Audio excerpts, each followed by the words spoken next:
In his speech inducting Creedence Clearwater Revival into the Rock and Roll Hall of Fame, Bruce Springsteen got to the heart of what makes the band so special. Their music was severe, precise, lyrically spare and beautiful, he said. Written in an American tradition, their songs seemed to be written for waylaid Tom Sawyers and Huck Finns. He recalled how, when starting out himself, he would often play their hits in a local bar, and watch the songs establish a brief and beautiful camaraderie among the diverse patrons. Rough kids just out of high school, who hadn't been snatched up by the draft yet. Truck drivers heading home south through the Jersey pines, and a mixture of college and working girls, women with bouffant hairdos, and a small but steady hippie contingent. They all loved CCR. In fact, there was a brief moment when it looked like Creedence might eclipse the Beatles. The four boys from California's Bay Area, lead singer John Fogerty, his brother Tom on rhythm guitar, and their junior high school classmates Stu Cook and Doug Cosmo Clifford on bass and drums, respectively, had played together since 1958. But they hit gold a decade later with songs such as Susie Q, Proud Mary and Green River, and were soon performing before immense crowds at mega concerts, including Woodstock. Their records outsold the Beatles, who broke up just 4 days before Creedence took the stage at London's Royal Albert Hall on April 14, 1970, as part of their first European tour. Tom quit in 1971, and simmering anger between the remaining members made collaboration impossible. A year later, their final album earned a damning review from Rolling Stone's Jon Landau, who called it the worst album I have ever heard from a major rock band. 6 months after that, CCR was kaput. John Fogerty refused even to be in the same studio with his former collaborators, a feud that continues to this day. Creedence did virtually no merchandising, and its amateurish marketing was overseen almost entirely by John. As a consequence, almost nothing remains of them except the music. That's why the simultaneous release of John Lingon's book A Song for Everyone, the story of Creedence Clearwater Revival and Netflix rockumentary Travelin' Band, Creedence Clearwater Revival at Albert Hall are so welcome. Together they help recapture the magic of the biggest rock group ever to vanish into thin air. They began as Tommy Fogerty and the Blue Velvets, because Tom, 4 years older than the others, already had earned a reputation as a singer. When the members decided to commit themselves fully to the band, Tom donated his entire savings account, $1,250, to finance their efforts, while also ceding his role as singer to his younger brother. Because, as he says in the Netflix film, he recognized that John had one of the most unique voices in rock and roll, right up there with Ray Charles and Van Morrison. When they signed with a small label called Fantasy Records, the company renamed them the Gollywogs and forced them to wear ludicrous costumes a la the Monkees. In 1967, they finally refused, and took a new name, inspired in part by a beer commercial. They developed a unique style that fused John's gritty, blues-inspired voice with ragged but disciplined guitar licks that drew upon blues and rockabilly. Fantasy's management never figured out how to market CCR, and one of the themes Lingon conveys well is that the band was basically a family-owned small business, a Bay Area startup like the software companies to come. Except for Stu, whose father was a successful lawyer, the quartet worked their way up from nothing, by sheer determination and obsession with the music they adored. They began as amateurs, and largely made it up as they went. Lacking a publicity manager, John would even send reporters weekly postcards announcing the band's concert dates. 50 years later, parsing their grudges would be tedious and dull. It certainly marred John's 2015 memoir, Fortunate Son, and Lingon wisely chooses instead to focus on putting Creedence into historical and cultural perspective, by juxtaposing the band's career with the period's intense political and social clashes, and comparing its work with the era's musical, literary, and cinematic output. He seeks to capture how CCR reflects 1960s youth culture. And he is such a superb writer that he almost succeeds. His book is lovingly, and at times beautifully, written, particularly in his smart and evocative analyses of Creedence's distinctive sound and the influences that combined in John's songwriting. This alone makes the book a must for fans of 60s music. But in the end, Lingon's life and times approach fails, because the most unique element of Creedence's career, and the key to their cross-cultural, cross-generational appeal, lies in the fact that they do not embody the 1960s counterculture. They were in, but not of, the hippie era, loathing the tune-in, turn-on, drop-out mindset They never embraced the drugs, violence, or faddish artistic or political slogans that marked the time.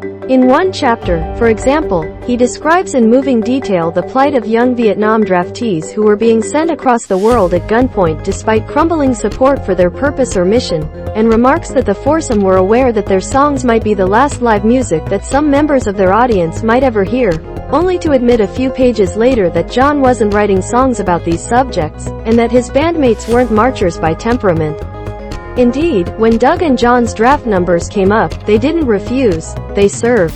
Creedence was by no means a conservative group, whatever that might mean. They even donated a boat to help the American Indian Movement members who occupied Alcatraz in 1969 obtain needed supplies. But they didn't approach their music as propaganda. Run Through the Jungle isn't even about Vietnam. John meant it as a subtle call for gun control. Creedence's entire catalog contains only 3 truly political songs: Fortunate Son, Effigy, and Don't Look Now, and even these cross-ideological lines.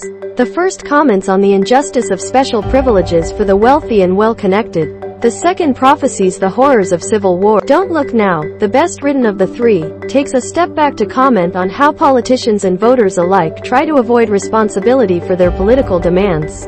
Who will make the shoes for your feet? Who will make the clothes that you wear? Who'll take the promise that you don't have to keep? Don't look now. It ain't you or me. That's a reality the truck drivers, college girls, and high school grads for whom Springsteen later performed could all acknowledge. But, as Lincoln admits, such a song wasn't a statement. Creedence didn't make those. We are interested in social causes, Stu said in an interview at the time, but we aren't willing to go far left to prove it. That apartness from the counterculture was evident in their sound as well as their professionalism. Backstage at the Fillmore West one evening, a drunk Janis Joplin said she loved them because, "You're never playing that stupid psychedelic shit." And it was true. Notwithstanding some far-out touches on their first album, Creedence's distinctive style had more to do with Little Richard and Carl Perkins than with the LSD and consciousness warping of Jefferson Airplane or the Grateful Dead. They scorned drugs, particularly after attending one Dead concert at which that band's stoned members played so badly that John, Tom, Doug, and Stu vowed to perform only while sober, and never to use anything stronger than marijuana. Creedence, writes Lincoln, may have been the only young men scared straight by their time in the San Francisco ballroom scene. Indeed, John was downright puritanical by rock star standards. Shocked by his bandmates carousing on tour, he later confessed that he was not the guy who got into music to get girls. "I was there for the music." That helped earn Creedence a reputation for squareness, as did the fact that they always showed up on time and honored their contracts. They had few friends among their fellow rockers. The Dead, in particular, became their artistic nemesis. They felt closer to producer Bill Graham. It reinforced the band's way of thinking to see that they shared it with the most successful promoter alive, Lincoln explains. Indeed, Creedence was among the hardest working and most businesslike groups in history. They practiced every day, on a schedule so grueling that Doug once lost his temper and called their studio a goddamn factory, which gave them a title for their 1970 album Cosmos Factory. As bandleader, John's standards were almost cruelly high. He decided his team's backup vocals on Proud Mary were insufficiently harmonious, and overdubbed his own voice instead, without telling them. He thought their Woodstock performance subpar, and he refused to let it be included in the film Woodstock or to sell the audio recording until 2019. Indeed, except for a 1970 TV special that was broadcast once and then destroyed, the new Netflix documentary marks the first Creedence concert video ever officially released. And it shows the foursome at the height of their powers, blazing through a setlist of songs that have become modern classics, from Bad Moon Rising to Born on the Bayou to the Midnight Special.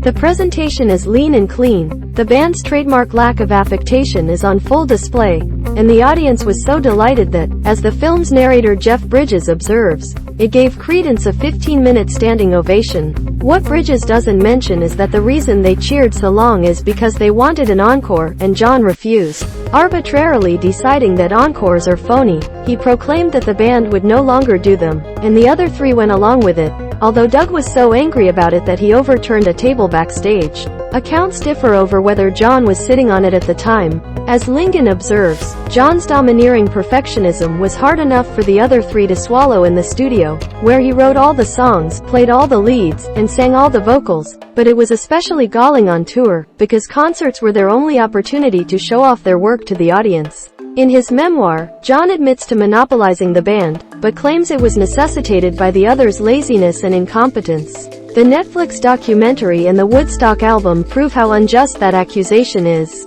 On the other hand, it must be conceded that John's fastidiousness resulted in songs that are now as firmly fixed in American culture as the poetry of Walt Whitman or the films of George Lucas.